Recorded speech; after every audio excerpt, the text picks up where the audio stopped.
Oi pessoal, tudo bem? Hoje eu queria contar mais uma daquelas historinhas que eu aprendo lá com a professora Lúcia Helena, lá na Nova Acrópole, que é a história da Batalha da Maratona. Eu já falei sobre essa história uma vez, mas eu contei pela metade que eu não me lembrava, e aí para fazer esse vídeo anterior sobre a felicidade, eu fui procurar um vídeo da professora e lá ela contava essa história inteirinha. Eu falei, uau, encontrei quando estava procurando outra coisa.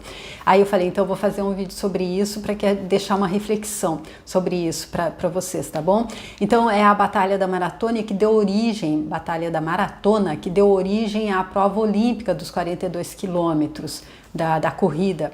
Então ia ter uma guerra entre gregos e persas, e os gregos, eles estavam em menor número, eles eram bem inferiores aos persas, que eram mais fortes, tinham mais gente, então tudo fazia crer que eles perderiam. Então, por isso, já antecipando a derrota, eles combinaram então que passados 3 dias da batalha, os atenienses então que tivessem ficado lá, eles deveriam pegar todos os símbolos sagrados e deveriam sair e queimar a cidade para que ela não fosse profanada então pelos persas. Isso era uma medida preventiva para que a cidade não fosse profanada.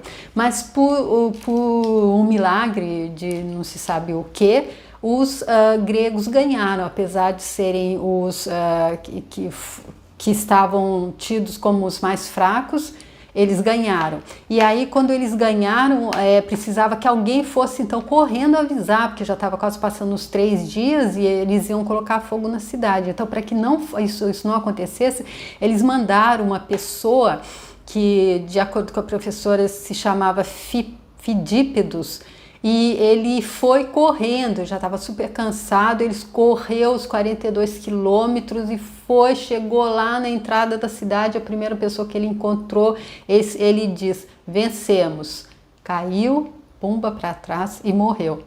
Até a professora brinca que ela diz que nas aulas dela, ela diz que se ele não tivesse poder de síntese, ele não teria dado o recado, porque se ele dissesse, me dá um copo d'água, eu tô cansado, não daria tempo dele dar o recado. Então ele só chegou e disse, vencemos.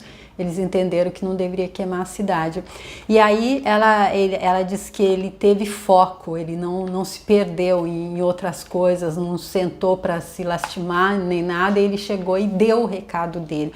E ela disse que cada um de nós tem um recado a dar, cada um de nós tem uma palavra a dar ao mundo que só pode sair da nossa boca, que é aquilo que a gente veio fazer, é o nosso recado, é a nossa missão aqui. Então eu estou trouxe isso para vocês hoje porque eu queria dizer que é por isso, exatamente por isso, porque essa história quando eu ouvi essa história, eu disse, eu acho que eu devo também dar o meu recado, e é por isso que eu tô aqui.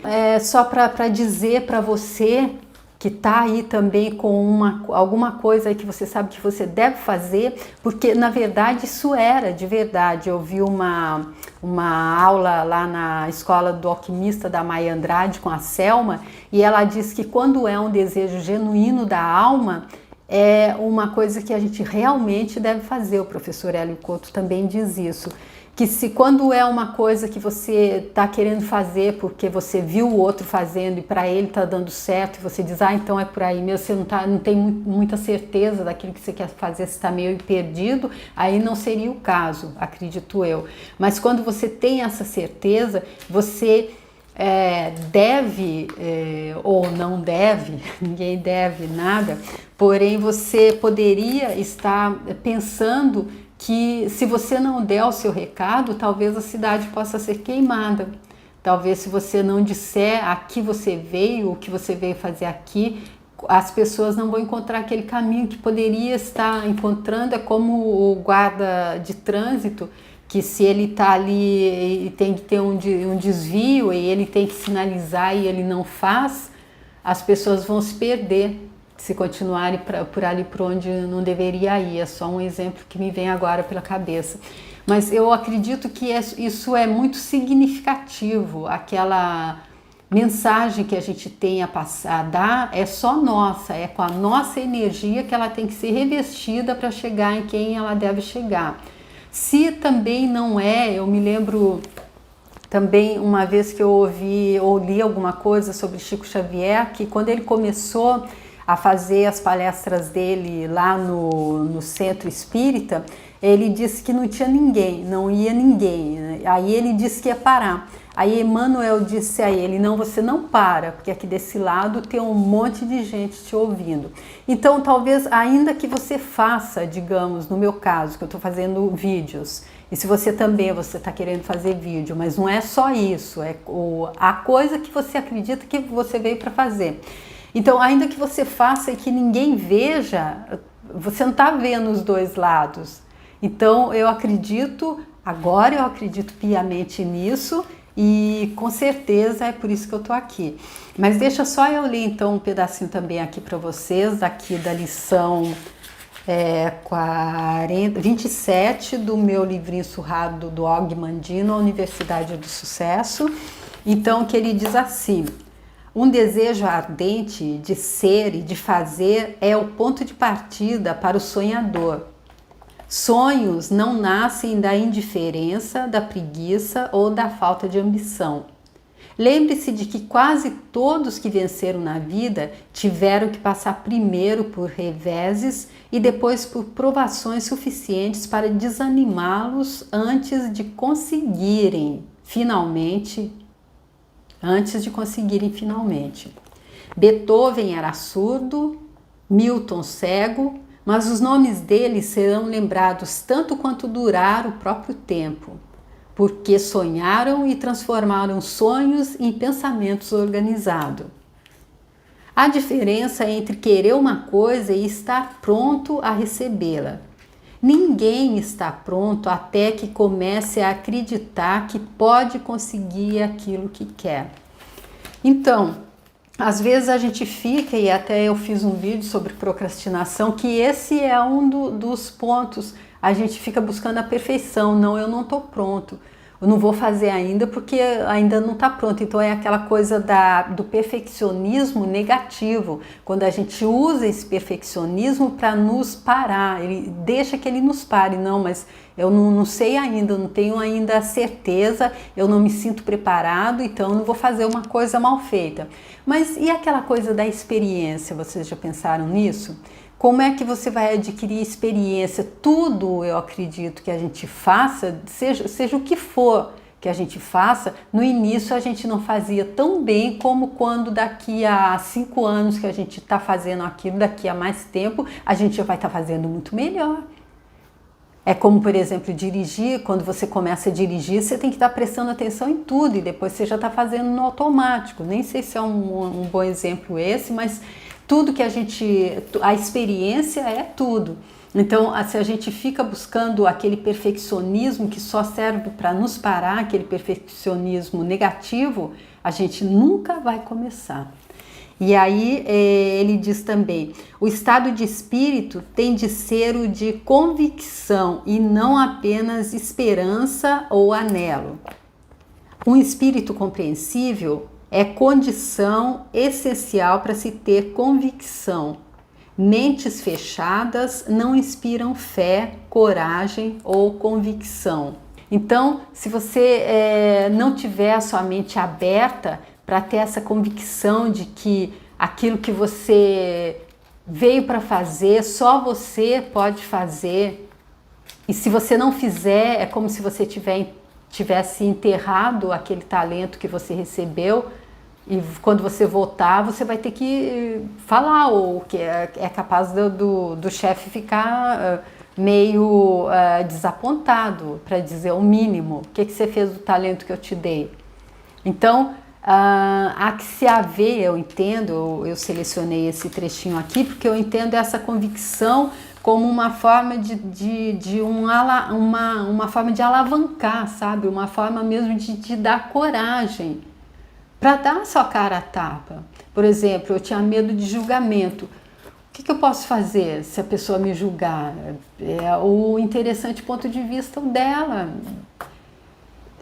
Aqui, por exemplo, cada um. O YouTube é um lugar onde cada um pode vir falar o que quiser. Claro, não exatamente o que quiser.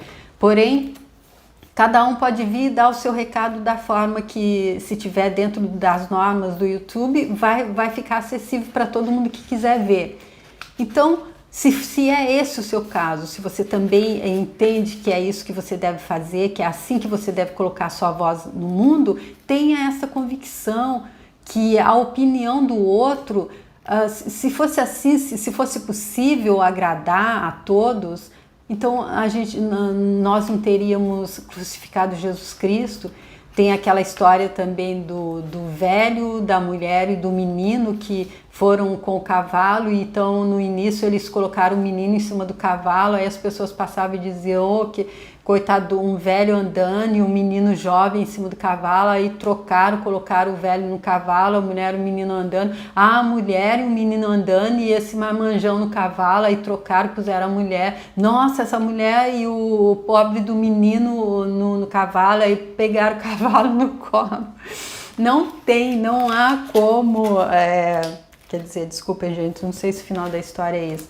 Não há como agradar gregos e troianos. Então, ou a gente mergulha e seja o que for, e eu acredito piamente que depois que você pula, vem coragem. Depois que eu ouvia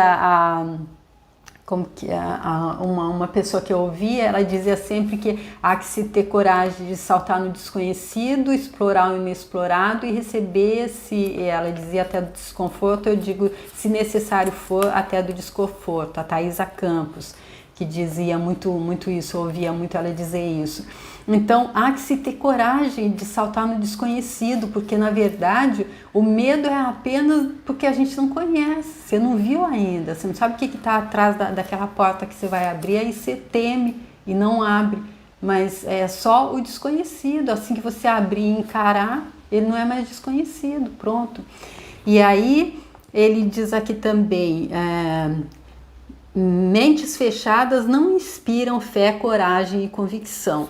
Então há que se abrir o coração e não tentar entender, como o Dr. Hugh Lane ele fala lá no Ho'oponopono, quando ele fala das ferramentas, o dia que ele estava falando da ferramenta lá do lápis borracha, que perguntaram como que pode ser que um lápis simplesmente assim pode apagar memórias, ele disse, Jesus Cristo disse, vinde a mim como criancinhas, acredita no seu coração, tira da sua mente, tira do cabeção, não intelectualiza.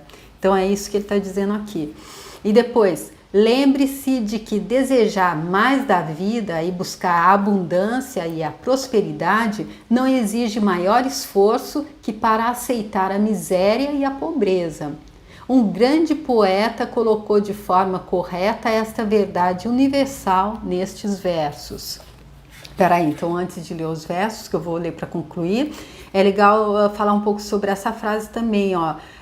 Desejar mais da vida e buscar a abundância e a prosperidade não exige maior esforço do que para aceitar a miséria e a pobreza. Então, se o esforço é igual, por que não então buscar a prosperidade, né? Eu acredito que seja isso que ele está dizendo aí.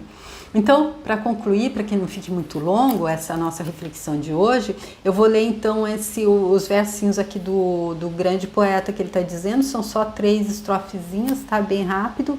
Numa barganha que fiz com a vida, consegui alguns centavos, nada mais. Fiz o pedido à noite, contando pouco que havia percebido um dia atrás. Mas a vida é como um patrão justo, aceita qualquer pedido de salário, mas depois há que enfrentar o trabalho, mesmo que seja um longo calvário. Trabalhei arduamente sem descanso para descobrir depois, aturdido, que tivesse eu pedido mais à vida, ela me teria de bom grado concedido. Então, aqui para fechar, eu acredito que a vida está aí só esperando que a gente peça e que a gente se coloque à disposição para que ela possa nos enviar as bênçãos, né? Como a gente já aprendeu aqui, lendo todos esses livros que eu já trouxe trechos aqui, essa vida dos sonhos de Deus para nós, já que a vida, a realidade é mental e essa vida é um sonho de Deus, essa vida, como Deus está sonhando, ela já está manifestada. Basta que a gente se abra para atualizá-la na nossa realidade. Então é isso. Se a gente pedir mais, a gente não precisa chegar ao momento, no último instante da nossa vida, no momento da morte, que aí já não dá mais tempo, né? Mas é agora que a gente deve pedir mais da vida e a gente deve mostrar que a gente está pronto para dar o nosso melhor como seres humanos que estamos, divinos que somos. Então, dar o nosso melhor, primeiro ser o nosso melhor, fazer o nosso melhor, e aí com certeza a vida vai nos dar mais, vai nos recompensar com mais.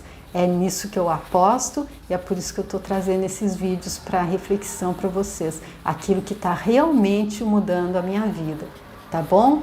Eu espero que tenha sido contribuição. Deixo então essa reflexão com vocês e espero encontrá-los no próximo vídeo. Obrigada, tchau!